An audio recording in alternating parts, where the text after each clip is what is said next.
Olá pessoal, tudo bem? Sejam bem-vindos a mais um incrível bate-papo aí sobre literatura. Eu sou o Lucas Limberti e hoje nós vamos falar do maior escritor da língua portuguesa, especialmente no Brasil, tá certo? Nós vamos falar de Joaquim Maria Machado de Assis. O grande Machado de Assis, o bruxo do Cosme Velho, nascido em 1839 no Rio de Janeiro. Olha, presta atenção, porque falar do Machado de Assis, de alguma maneira, é falar de algo que é o mais importante na literatura brasileira.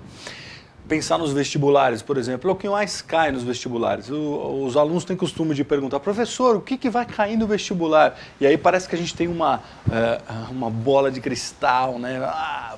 Cai Machado de Assis, e aí parece que temos poderes sobrenaturais.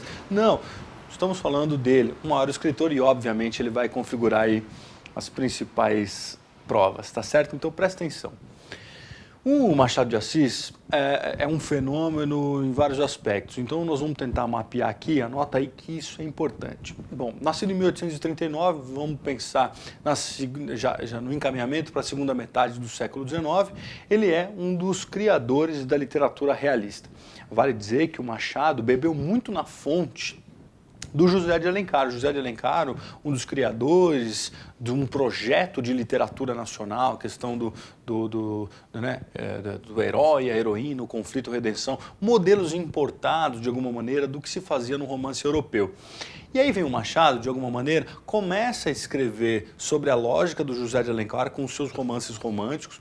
Vale dizer que ele inicia a sua carreira literária em 1864 com a obra Crisálidas e tem as suas obras românticas marcadas por Ressurreição, 1872, e aí ele tem uma obra bem marcadinha, você vai perceber que de 2 em 2 anos ele publica um livro. Depois, A Mão e a Luva, em 1874, Ressurreição, 1872, A Mão e a Luva, 1874, Helena, 1876 e Yaya Garcia, 1878. Ok, um grande escritor, porém, há uma provocação com o lançamento de Primo Basílio no Brasil, né? Machado de Assis entende aquela obra, percebe a grandiosidade daquela obra e, diante da sua genialidade, vai fazer críticas ao enredo. Olha, há um estresse, digamos assim, entre o Machado e o Eça de Queiroz. O Eça de Queiroz, vale dizer, um dos principais escritores do realismo português, tá certo?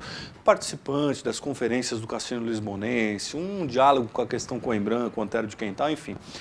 Pensando nessas bases do que significa ser realista, né? O realismo, pensando na etimologia da palavra, nós temos uma sufixação, né? Ismo é uma crença, o real vem do latim res, que significa fato, portanto uma crença no fato.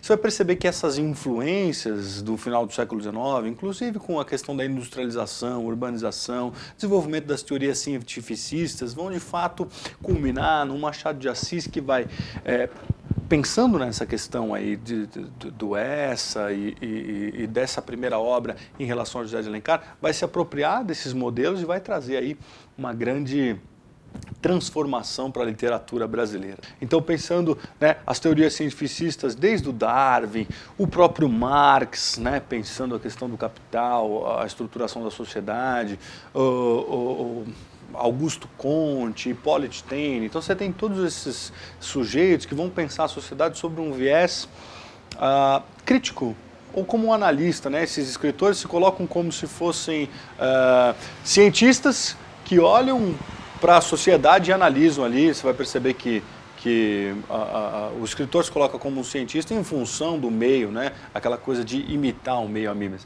E o Machado de Assis vai ser um sujeito que sobrevive sobre essa lógica, né? O Machado, no fim das contas, tinha tudo para dar errado. Se você parar para pensar, ele nasce no Morro Carioca, míope, gago, mulato. Até o termo mulato, de alguma maneira, é um preconceito colocado na época. Ele sobrevive ao preconceito dessa situação, né? E vai ser aí o fundador da Academia Brasileira de Letras, que hoje, de alguma maneira, faz parte de um Brasil oficial. Eu tenho certeza que as pessoas, o Machado deve girar na tumba quando ele vê as pessoas que hoje estão aí algumas pessoas que hoje estão aí na Academia Brasileira de Letras. Enfim, Machado de Assis nunca saiu 200 quilômetros longe do Rio de Janeiro e foi, sem dúvida, o grande escritor da literatura brasileira quando começa, obviamente, a instaurar no Brasil a lógica do realismo. O realismo no Brasil começa, presta atenção, em 1881, com a publicação de Memórias Póstumas de Brás Cubas. Um livro, certamente, que vai trazer todos os elementos que, de alguma maneira, eram discutidos do realismo em Portugal, porém com a genialidade deste bruxo, deste mago aí, né, da literatura brasileira. Então, vamos prestar atenção a partir de Memórias Póstumas. Então, pensando, Memórias Póstumas, depois ele publica Quincas Borba, Dom Casmurro, Esaú Jacó, Memorial de Aires, todos os livros que de alguma maneira vão trazer essas perspectivas realistas. E o que é ser realista? Presta atenção, todas as obras realistas do Machado você pode resolver com estas chaves de leitura. Atenção, primeira coisa, digamos, a crítica à burguesia. Então, a crítica aos valores burgueses, sejam eles de qualquer esfera. Principalmente a questão, obviamente, do capital e a imposição do capital sobre a lógica de classe. Então isso é fundamental, o Machado entende muito bem este preconceito que ele sofreu, seja um preconceito físico, um preconceito social, enfim, de alguma maneira tentando subverter tudo isso e, obviamente, ironizando. Aliás, a ironia, né, a ironia do Machado, a ironia verbal na escolha lexical, a ironia existencial, a ironia verbal, aquilo que está por detrás, né? Então, o que é dito, a ironia anatômica, o que é e o que parece ser, essa grande sacada no Machado. Aliás, para você que sei lá, está no ensino fundamental aí, que sua professora pediu para você ler e odiou Machado, presta atenção em ler Machado sobre a lógica da entrelinha, o que ele está querendo dizer. Machado, mais do que ele diz, a sacada é o que ele quer dizer, e aí você entende essa grande genialidade do livro. Lendo com essa proficiência, prestando atenção no que nós estamos discutindo aqui hoje, você vai perceber que Machado se torna, sem dúvida, o grande escritor da literatura brasileira. Pontos fundamentais, olha lá. Questão psicológica, né? Então, o surgimento do realismo psicológico, a ideia de trazer o imediatismo psíquico, né? Que o sujeito pensa. Nesse sentido, rompe com a lógica cronológica dos romances românticos e traz o pensamento inserido sob a lógica da digressão. Então, ele tem uma lógica narrativa e vai colocando o pensamento. Então, além disso, a intertextualidade, fazendo relações com outros autores, paródias com grandes filósofos, etc.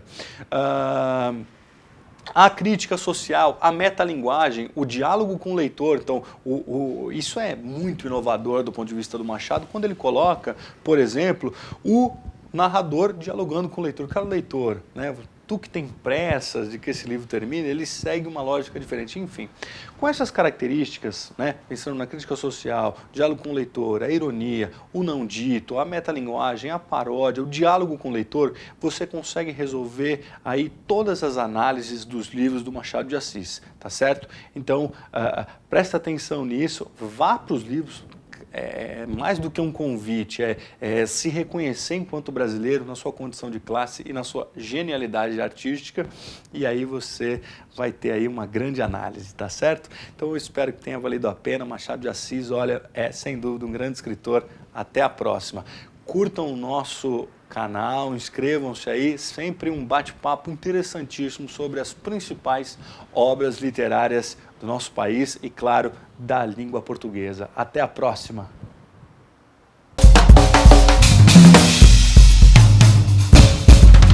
Bom, pessoal, eu sou o Moacir, professor de literatura. A gente vai falar agora sobre As Memórias de um Sargento de Milícias, romance que figura nas principais listas de vestibular do país. Bom, esse é um romance escrito pelo Manuel Antônio de Almeida, exatamente na metade do século XIX, entre 50 e 51, até 52,